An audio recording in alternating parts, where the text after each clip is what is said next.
Do you think Khamzat Chimaev's UFC and MMA record overall being undefeated is overrated, or is it properly rated and he's as dominant as we think he will be? These 8 fights are his UFC record. The first 2 wins against Phillips and McKee were the 10 days apart fights that he set the record for the earliest turnaround.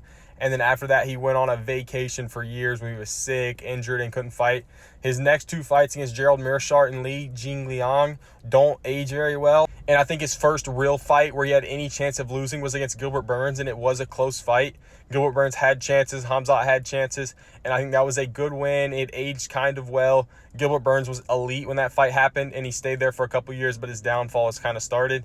Kevin Holland was an win. I kind of have a caveat by that win because Holland went for a glove touch and Khamzat Chimaev faked it and shot a takedown and nothing else happened.